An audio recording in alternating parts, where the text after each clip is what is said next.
Hello, viewers and subscribers. Welcome to Blackford's Art of Learning. In today's seventh grade lesson, we will be focusing on RI 7.7, comparing text to other media. Let me go ahead and share my screen. All right, so welcome to middle school. Let us go ahead and follow our learning pathway. And today's quote is, "Every accomplishment starts with the decision to try," by Gail Devers. Our standard of focus today is RI 7.7. All right, so let's take a closer look at this standard. RI 7.7, compare and contrast a text to an audio, video, or multimedia version of the text, analyzing each medium's portrayal of the subject. So the word compare means to, the word compare means to consider that something is similar or of equality to something else. And the word contrast means the state of being different from something else. Multimedia means using more than one medium of expression or communication. Analyze means to judge or calculate the quality, importance, amount, or value of something. So today, basically, we are going to look at the similarities and differences between text and audios as well as videos. So we're going to look at the differences and similarities among these different multimedia version of a text, whether it be audio, video, text. So we're going to be analyzing these mediums to see how they present the subject or the topic for readers to have a better understanding. All right.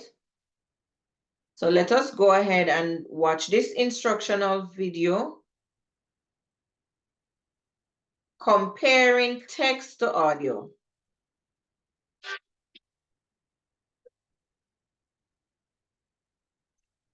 In this video, you will learn to compare a text to an audio recording of the same text. But before we get started, let's review a few key vocabulary terms. What is media? Media is plural for medium. And medium is a main mean of mass communication, like a newspaper, radio, or television. Text, like a book or a written article. Audio, like a sound recording or a song. And video, like a movie or a TV show, are all different forms of media. So let's practice comparing two different kinds of media. We will compare a text to an audio version of the same text. We'll be using Lou Gehrig's Farewell to Baseball address. So who is Lou Gehrig? Lou Gehrig is a famous American baseball player from the early 1900s. At the height of his career, he was diagnosed with a rare and fatal disease, now known as Lou Gehrig's disease. We'll be reading an excerpt from the speech that he delivered when he resigned from professional baseball. Here's what we'll do. First, we'll read and analyze the text. Then we'll listen to the audio recording. Then we'll identify how the audio recording is different from the original text. And finally, we'll compare and contrast the two using a Venn diagram. Let's read together. So I close in saying that I may have had a tough break, but I have an awful lot to live for. What do you notice about this text? And what do you know about Lou Gehrig? I see I may, and then there's a but. Now that means that he's qualifying something that he's saying. He's saying, even though this might be the case, something else. I notice that he's saying he has a lot to live for. So even though something bad happened to him, he's sort of looking at the silver lining. He's looking at the positive side. Okay, so here's what I know about the text. I know that his word choice is really positive and really optimistic. We also know that this is his closing, and so his main message is that, yeah, he is unlucky, but he has a lot to live for. Okay, now let's listen to Lou Gehrig deliver this same excerpt of his speech. I consider myself the luckiest man on the face of the earth. That I might have been given a bad break, but I've got an awful lot to live for. Thank you. So while I was listening to this speech, I actually decided to take some notes. I looked at the original written speech, and then I wrote out some notes about the live speech and some of the differences. So now let's look at these notes as we listen to the audio recording again. I consider myself the luckiest man on the face of the earth. That I might have been given a bad break, but I've got an awful lot to live for. Thank you. Whoa, okay, so these are actually pretty different. Let's take a look at what Lou Gehrig actually said. Okay, so this I consider myself part wasn't even in the original speech that was written. That's one thing you can do when you're giving a live speech. You can improvise. Oftentimes, people improvise when they're overcome with emotion. So it looks here like Lou Gehrig improvised. He added a sentence with a couple of pauses. He wants to emphasize that he's been very fortunate. He considers himself the luckiest man, not even just a lucky man, the luckiest man. And using these pauses around the words the luckiest man really make us have to stop and think and hear him when he says he is the luckiest man. The pauses that he uses punctuate what he's saying. Okay, and then in this sentence, he adds an I might have.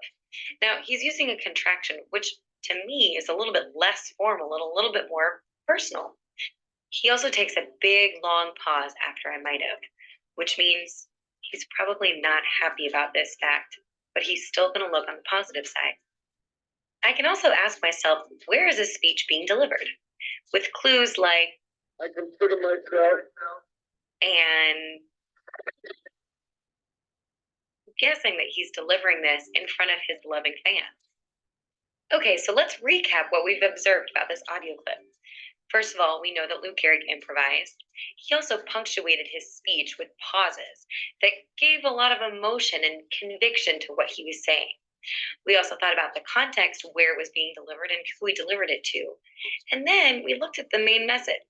He's extremely lucky, even though he was met with some bad luck.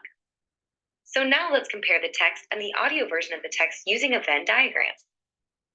We can notice some key differences. Like in the text, it was punctuated with periods and commas, but in the audio version, it was punctuated with pauses that show emotion. By comparing these two, we can also tell that Lou Gehrig improvised in the audio recording. This is probably because he was overcome with emotion, perhaps because he was delivering this speech to his fans, which we can tell from the clapping in the background. But if we look at the similarities, we can also notice that these two pieces are actually very similar. The word choice in both is very optimistic, and at the end, Lou Gehrig says he has a lot to live for. I do want to point out, though, that I actually think the main message in both the text and the audio version are actually a little bit different. When I read the text, I heard he may be unlucky, but he has a lot to live for. In the audio recording, though, in the improvisation part, he really highlighted how lucky he was. So I think the main message of the audio version is that he was extremely lucky, even though he was met with some bad luck. So let's recap. Here's what we did. We read and analyzed the text. Then we listened to the audio recording, and we identified how the audio recording was different from the original text. Finally, we compared and contrasted the two using a Venn diagram. Now you've learned to compare a text to an audio recording of the same text. All right, boys and girls, now it's time for us to pause the video and share out what we have learned from watching the video. I hope you were taking your notes as usual. Okay. All right, so in the video, we can recall that the author made mention of various types of media, such as text, video, and audio recordings. Now, when you're comparing a text to an audio,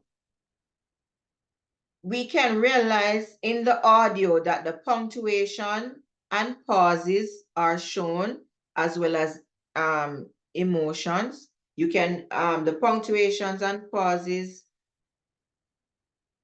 in text, the text is punctuated with periods and commas in the text. So let's review that again. In audios, the punctuations and pauses can be heard in the audio through the emotions.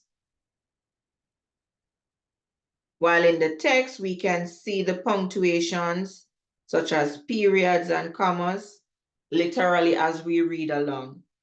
So for the audio, we can listen to when the reader takes a pause, a long pause, and shows emotion.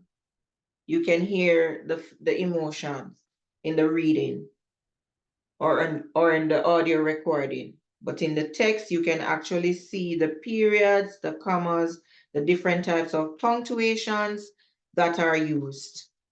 All right, boys and girls. So let us continue our lesson. And we are going to select somebody who's going to read. Before we do that, we're going to do a Padlet to tell what you know about comparing and contrasting a text to an audio, video, or multimedia version of the text, analyzing each medium's portrayal of the subject. So go ahead and click on the link. And once you click on the link, click on the plus sign so you can type your response. So we can go ahead and pause the video.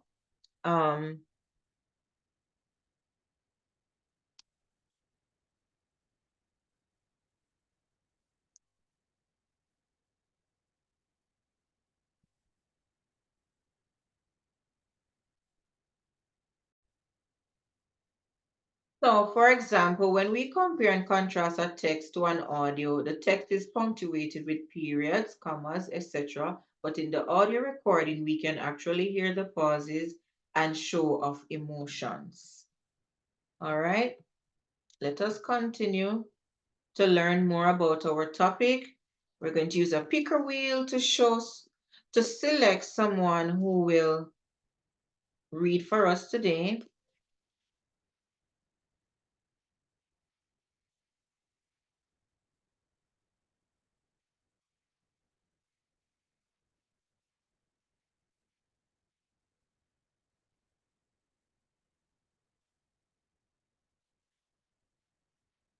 All right, so Paul will be doing us the honor of reading for us today.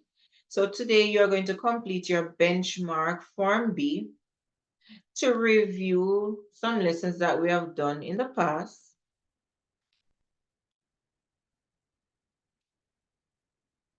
Okay, go ahead and type your name. And you're going to complete the benchmark. And once you have done so, then we can review the answers together. The answers will be in the description to this video. All right, so Paul is going to read for us today, comparing text to other media.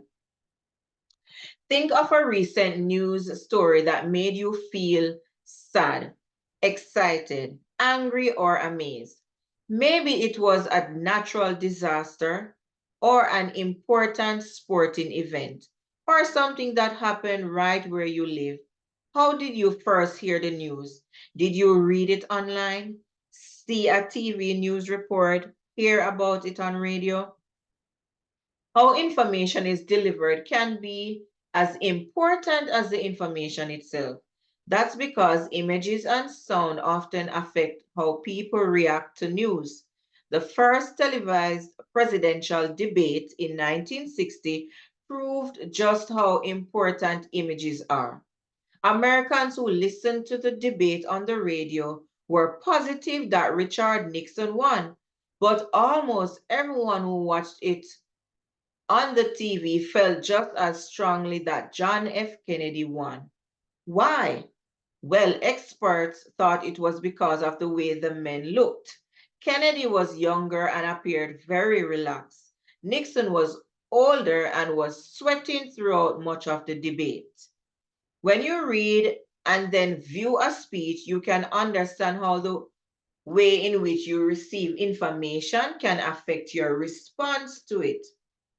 The chart below shows some of the benefits of reading a speech versus watching and hearing it. After you complete the activities on the next page, you will consider limitations as well as benefits of these different ways to experience and understand the content of a speech. So let's compare reading a speech to watching and listening to a speech. So the benefits of reading a speech, you can take as much time as you like to read through it, reread anything that is unclear, evaluate every detail, study and appreciate word choice, examine the way the information is structured. But when you watch and listen to a speech, these are the benefits. You can actually see the speaker's expressions and gestures, hear the speaker's emotion, notice which words and ideas the speaker emphasizes, hear the rhythm of the words, see and hear how other people may be reacting to the other words. So discuss the differences between reading a news story in a newspaper or magazine versus seeing it on TV or online. Which medium would you rather use to learn about a sporting event? How about a natural disaster or the buzz about a new movie, and why? So you can go ahead and pause this video and you can discuss in your groups. So there are differences between reading a story in a newspaper or actually seeing it on TV.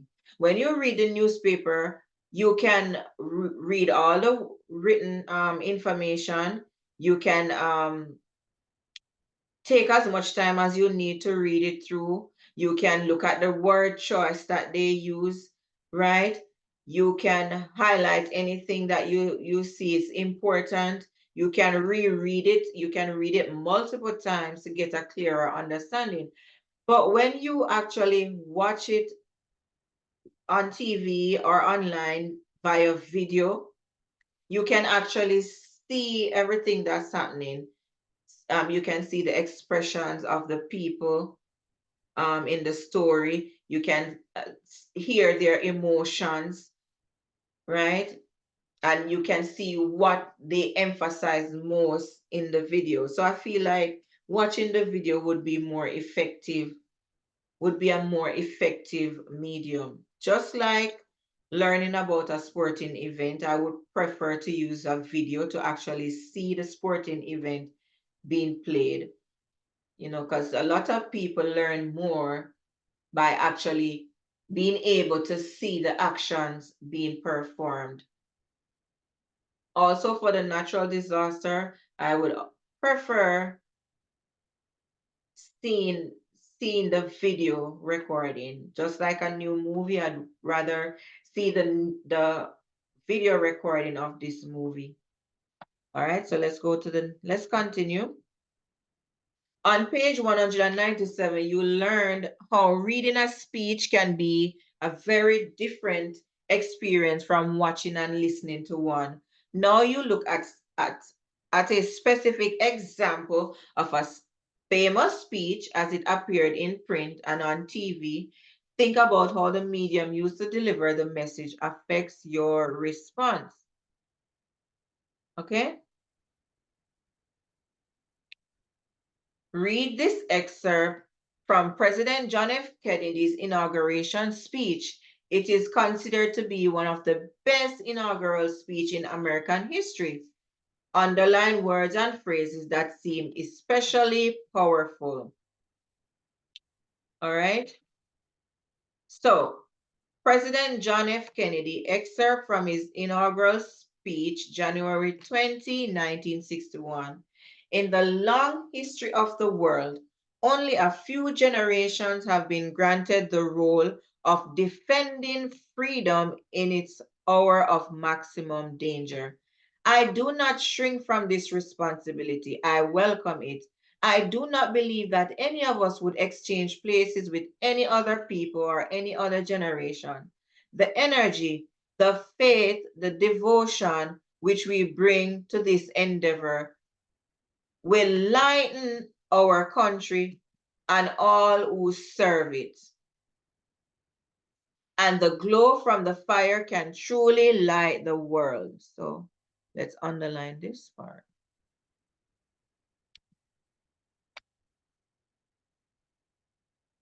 And so, my fellow Americans, ask not what your country can do for you, ask what you can do for your country. My fellow citizens of the world, ask not what America will do for you, but what together we can do for freedom of a man, for freedom of man.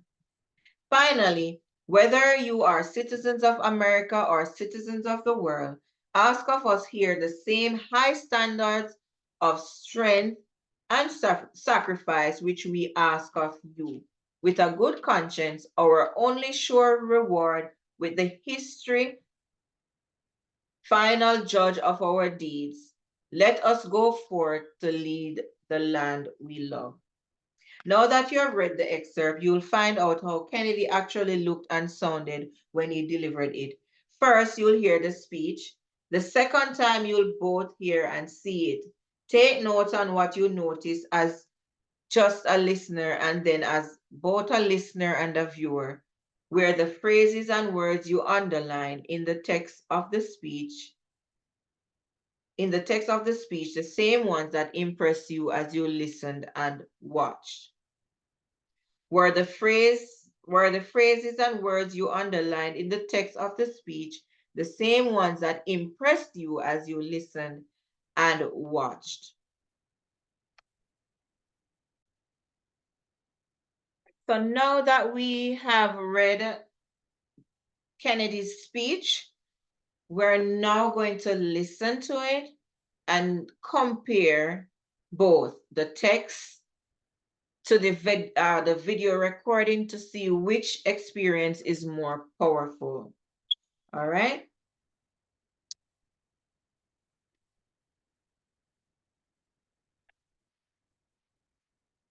In the long history of the world, only a few generations have been granted the role of defending freedom in its hour of maximum danger.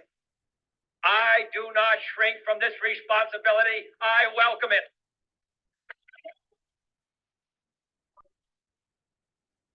I do not believe that any of us would exchange places with any other people or any other generation. The energy, the faith, the devotion which we bring to this endeavor will light our country and all who serve it. And the glow from that fire can truly light the world.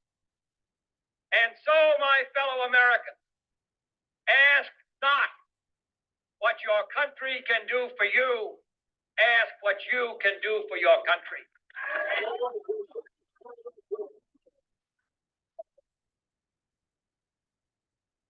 My fellow citizens of the world, ask not what America will do for you. Together we can do for the freedom of man.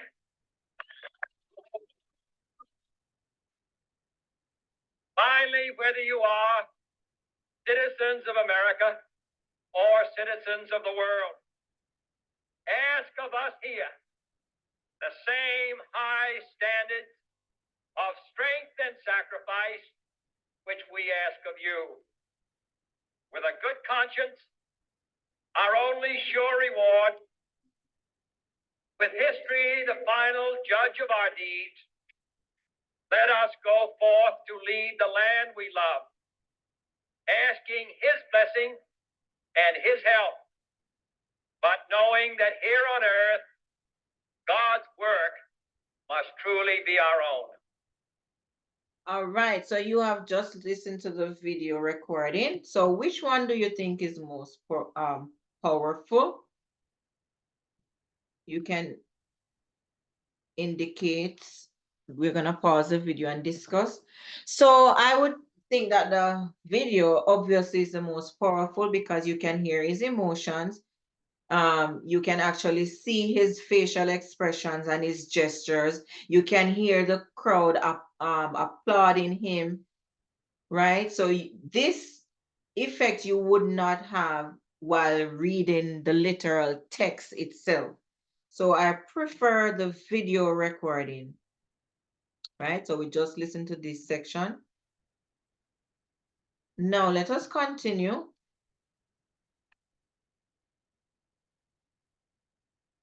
And we're going to complete this selection, the future of women in flying. And we're going to compare this text to the audio recording. So the future of women in flying by Amelia Earhart. Among all the marvels of modern invention, that with which I am most concerned is, of course, air transportation. Flying is perhaps the most dramatic of recent scientific attainment. In the brief span of 30-odd years, the world has seen an inventor's dream, first materialized by the Wright brothers at Kitty Hawk, become an everyday actuality. Perhaps I am prejudiced, but to me it seems that no other phase of modern progress contrives to maintain such a brimming measure of romance and beauty, coupled with the utility as does aviation. Within itself, this industry embraces many of those scientific accomplishments which yesterday seemed fantastic impossibilities. The pilot, winging his way above the earth at 200 miles an hour, talks by radio telephone to ground stations or to other planes in the air. In thick weather, he is guided by radio beams and receives detailed reports of conditions ahead, gleaned through special instruments and new methods of meteorological calculations. He sits behind engines, the reliability of which, measured by yardsticks of the past, is all but unbelievable. I myself still fly a Wasp motor, which has carried me over the North Atlantic part of the Pacific to and from Mexico City and many times across this continent.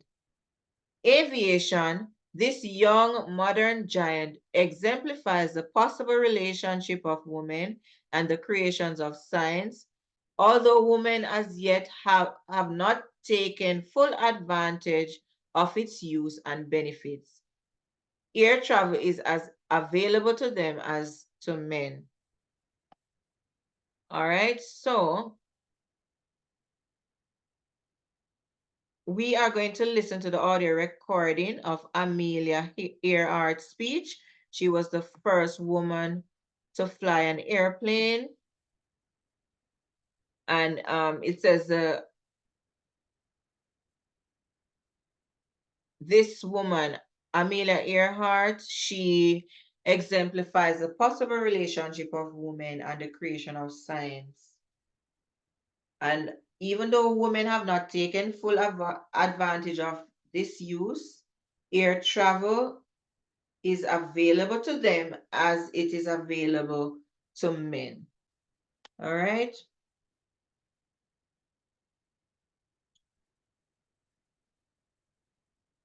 All right, so let us go ahead and listen to Amelia Earhart. Obviously, research regarding technological unemployment is as vital today as further refinement or production of labor-saving and comfort-giving devices. Among all the marvels of modern invention, that with which I am most concerned is, of course, air transportation. Flying is perhaps the most dramatic of recent scientific attainments. In the brief span of 30-odd years, the world has seen an inventor's dream, first materialized by the Wright brothers at Kitty Hawk, become an everyday actuality. Perhaps I'm prejudiced, but to me it seems that no other phase of modern progress contrives to maintain such a brimming measure of romance and beauty coupled with utility as does aviation. Within itself, this industry embraces many of those scientific accomplishments which yesterday seemed fantastic impossibilities. The pilot, winging his way above the earth at 200 miles an hour, talks by radio telephone to ground stations or to other planes in the air. In thick weather, he is guided by radio beam and receives detailed reports of conditions ahead, gleaned through special instruments and new methods of meteorological calculation. He sits behind engines, the reliability of which, measured by yardsticks of the past, is all but unbelievable. I myself still fly a Wasp motor, which has carried me over the North Atlantic, part of the Pacific, to and from Mexico City, and many times across this continent. Aviation, this young modern giant, exemplifies the possible relationship of women and the creations of science. Although women as yet have not taken full advantage of its use and benefits, air travel is as available to them as to men. All right, so you have I listened know that it to is the hard audio for recording of Amelia Earhart reading this very same text. Okay. So she was focused on air transportation, and she thinks that the most dramatic of recent scientific attainment is flying. And in the span of 30 odd years, the world has seen an inventor's dream, which was materialized by the Wright brothers, okay, who were the Wright brothers invented airplane, okay? And she also noted in her speech that modern progress contrives to maintain such a measure of romance and beauty coupled with utility as does aviation. So remember, aviation has to do with flying and pilot, right? An airplane. All right, so we have read the text and we have listened to the audio recording. So number one question, what do the speech and the audio recording of the speech both emphasize? What were they emphasizing? A, that air travel will become more profitable. Well, that was not mentioned in the text, so we can eliminate A. B, that women are better pilots than men. That was never mentioned in the text. They spoke about the equal opportunities of both women and men in the aviation industry. C, that aviation is a remarkable invention. Yeah, yes, they were talking about how remarkable the aviation was. So this could be a possible answer. Let's look at D, that beauty can be found everywhere. No, this is irrelevant. So C is our most suitable answer. Number two, which of these would not be evident if only listening to the audio recording? So if we were only listening to the audio recording, which would not be evident? A, the paragraph breaks. So when we're listening to the audio recording, we would not be able to see the paragraph break. So that could be an answer. So let's move on. B, the central idea of the text. No, this is totally incorrect because we definitely can identify the central idea of the text by listening to the audio recording. C, the pronunciation of words. Definitely not, because the audio recording definitely helps us to hear the pronunciation of words. The sound of the speaker's voice, this is definitely out, because from the audio recording, we can literally hear Amelia Earhart speaking, so we know her voice. So A is the most suitable answer. We won't be able to see the paragraph breaks. What is the benefit of hearing Amelia Earhart read the speech? So A, it makes the listener better able to identify pauses as indicated by punctuation. So when we're hearing the speech, we will not be able to see the punctuation. So we will not be able to see the punctuation that is indicated. We can hear the pauses, but we cannot actually see the punctuation. B, it provides, okay, so let's see.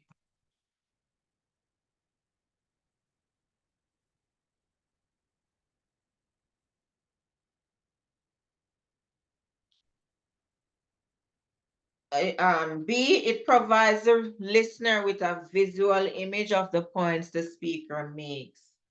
So remember, we're listening to the audio recording, so we will not be able to see any visual image because we're only hearing the audio recording. So that one is out. C, it allows the listener to better understand the meaning of words. Well, no, not quite. So D, it helps the listener hear the speaker's emphasis on particular words. Yes, when we listen to the audio recording, we could actually hear Amelia Earhart emphasizing different words or different phrases while she spoke, right? So number 4, how does the audio recording enhance the reader's understanding of the speech? Use details from the speech to support your answer. All right, we're gonna pause the video and share out our responses. How does the audio recording enhance the reader's understanding of the speech? So when we listen to the audio recording, it enhances the reader's understanding of the tone of the selection. And when we hear it, it shows how the message is being conveyed through the enunciation of the words and volume of the speaker's voice. All right, so you have 2 options. You can do an audio recording, or you can type your response. So go ahead and pause the video.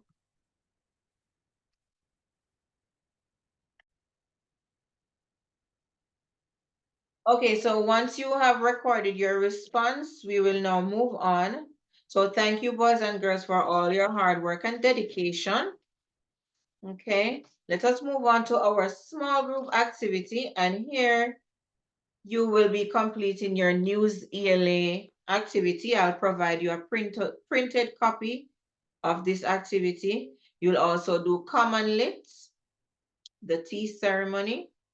All right, boys and girls, then you'll have to complete your chapter book activity, other side of the sky. All right, remember, in your small group, you do not interrupt me while I'm working with my group. You work cooperatively, but quietly in your small groups. You can utilize this cooperative learning strategy, quiz train. So I will provide cards, up to 5 cards for you to use with this cooperative learning activity. Number 1, each student given a card with a question and an answer about a specific topic or grammar. Number 2, students pair up with a partner. Student 1 quizzes student 2. Number 4, student 1 coaches student 2 to the correct answer if necessary. Number 5, partners switch roles and play again by trading their cards. Okay, so basically you're going to write 5 questions on the card based on the story that you have been given to work on in your small group. You can just record the question section of that activity and then pair up with a partner to take turns to select a card and answer the questions, okay? Remember to complete your student reflection and Everyone, please remember to like, share, comment, subscribe, and turn on the post notification bell. Once again, everyone, please remember to like, share, comment, and subscribe, and also turn on the post notification bell. Please be on the lookout for other videos. See you next time.